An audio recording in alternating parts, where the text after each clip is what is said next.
اخوان السلام عليكم، كي دايرين؟ لاباس عليكم؟ الامور بخير ولا خير؟ نتمنىكم تكونوا يا ربي في احسن صحه.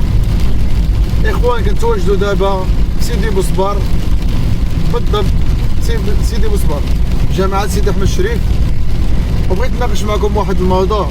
دابا انا غادي في طريق السلامه، الصباح كنت غادي من هنا بالليل، زعما عطاهم الله الصحه، صايبوا هذا الرمبوان هذا، حنا نقربوها نوريوها لكم. زعما صايبوا هذا الرمبوان ممتاز، انا بعدا عجبني وكيعجب الجميع. كنقول لهم الصحه والراحه الناس ديال سيدي بوصبار كاملين. غير هي واحد الحاجه اللي بغيت نتكلم عليها، والنقطه اللي هي شويه قاصحه.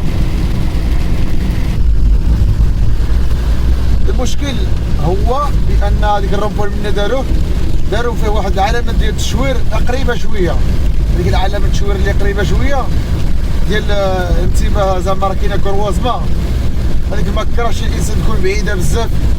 انت هذيك الا بقات هكاك راه مازال اشغال تما، غير كنقولوا زعما انتباه، زعما الانسان الا بقات ديك العلامه هكاك راه في اي لحظه الله يكتب السلامه، الانسان ما بغاش كيعرف الطريق راه يجي يطلع في ديك الرومبوان ديريكت.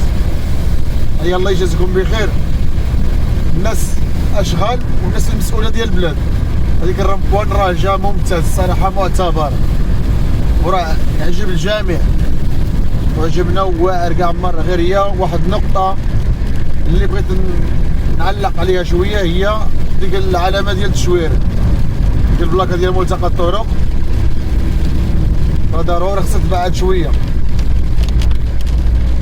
هانتوما كما كتشوفوا الا كنت دابا جاي من الجهه ديال المجعره، كاينه واحد البليكه صغيره بحال هاد البليكه هادي، ها هي هاد البليكه هادي.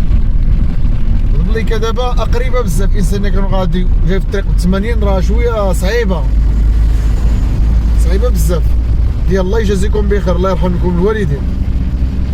الناس اللي هاد الاشغال كنقول لكم الله يكبر بكم، بغيتكم تصيبوا هاد العلامه التشوير تكون بعيده شويه. كلما غتكون بعيده شويه كلما يكون السلامه للجميع. هادشي اللي غنقول لكم. ايوا تبارك الله عليكم، النهار الحمد لله راه الشتاء اللهم بارك، راه الماء كيدير الماء.